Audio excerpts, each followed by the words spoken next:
And the second part of the interview between News First and UN Secretary General Ban Ki-moon will be telecast on our Primetime News tomorrow. Well, the 2013 budget was presented in Parliament today by President Mahinda Rajapaksa in his capacity as the Minister of Finance. As promised, here are several other proposals contained in the 2013 budget.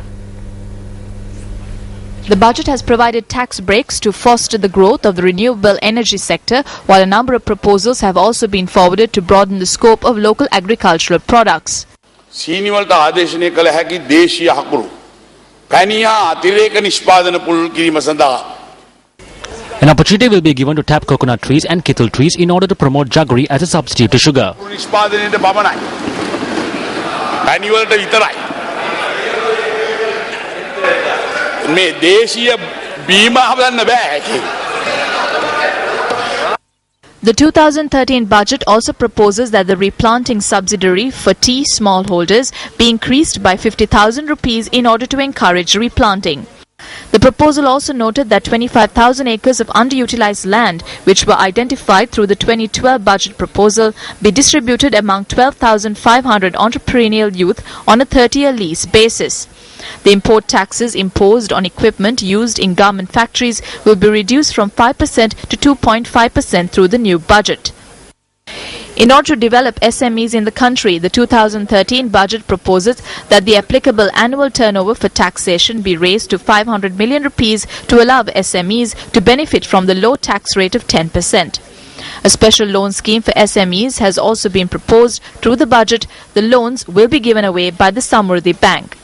The budget proposal also notes that the tax code for local government institutions must be simplified, while local bodies could issue bonds to raise money in order to fund programs which are being done together with the Urban Development Authority. It was also proposed that import duties and VAT be exempted on machinery and equipment imported by local authorities which have a strong revenue capacity to finance such imports. Vehicle revenue license fees have been increased in order to boost the income levels of provincial councils. The 2013 budget proposes that go-karts and specially designed racing vehicles be exempted from the Special Excise Provision Act to facilitate the availability of such equipment for sports events. In order to assist domestic entrepreneurs to create great value in the tourism economy, the budget proposes to offer a 25% discount on the lease rental of properties as determined by the government chief valuer.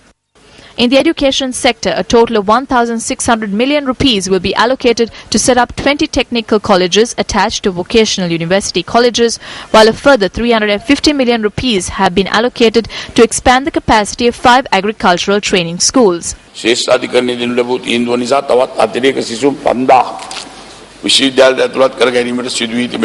Due to a Supreme Court ruling, we have to induct 5,000 more students to universities. The existing infrastructure in universities is not enough to cater to this number. I propose a supplementary budgetary allocation of 4,000 million rupees for university education expansion. රුපියල් මිලියන 4,000ක් පරිපූර්ණක ප්‍රතිපාදකයක් වෙන් කිරීමට මා යෝජනා කරනවා. The 2013 budget also proposes that the taxes imposed on vehicles that are imported on tax concessions be increased by 10 to 20%. Meanwhile, the budget also proposes that the taxes imposed on foreign spirits be increased by 25%.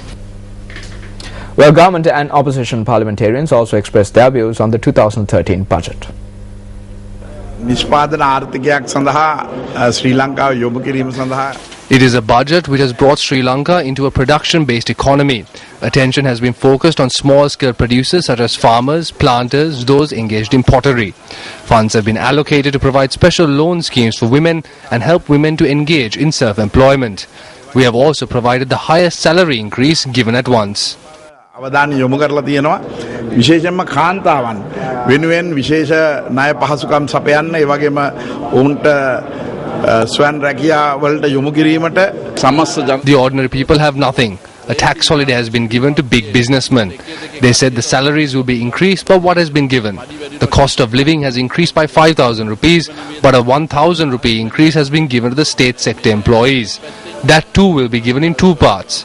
The focus of this budget has been a certain upper class group. The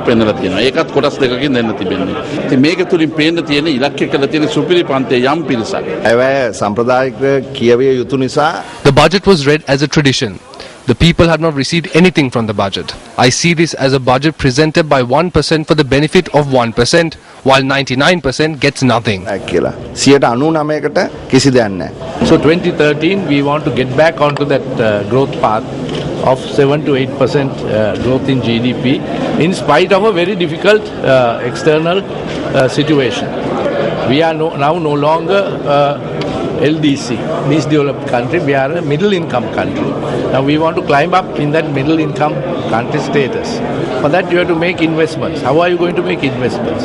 That is by earning locally everything that can be done so that we can save on the outflow of foreign exchange.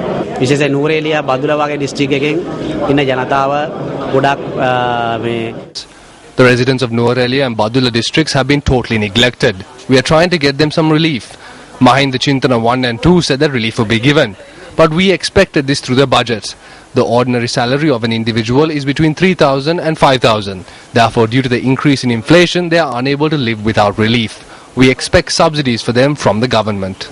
අමාරු වෙනවා දැන් inflation එක වැඩි වෙලා තියෙනවා රජයෙන් අපි බලාපොරොත්තු වෙනවා ඒකට සබ්සිඩිස් දෙන්න ඕනේ කියලා නගරයේ තිබුණු සංවර්ධනයේ නගරයෙන් We see this as an important budget which takes the development which was centered in the cities to the villages and results in eradicating poverty in the country.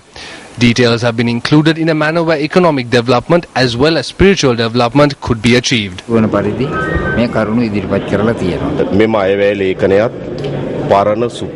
This budget is nothing more than something made from a previous recipe with a new wrapper. This is an unsuccessful extension of the budgets proposed throughout the past 7 years. It does not include anything to lead the country towards a new economic journey. The price of fertilizer has indirectly been increased up to 500 rupees. දැන් වක්‍රාකාරයකින් රුපියල් 500 දක්වා වැඩි කොට තිබෙනවා. මම මේ අයව දකින්නේ I view this budget as something which is of no use to the public and gives no relief to the public. Distributing 200 million rupees among 11,000 Buddhist temples means that one vihara will get only an amount of about 18,000 rupees.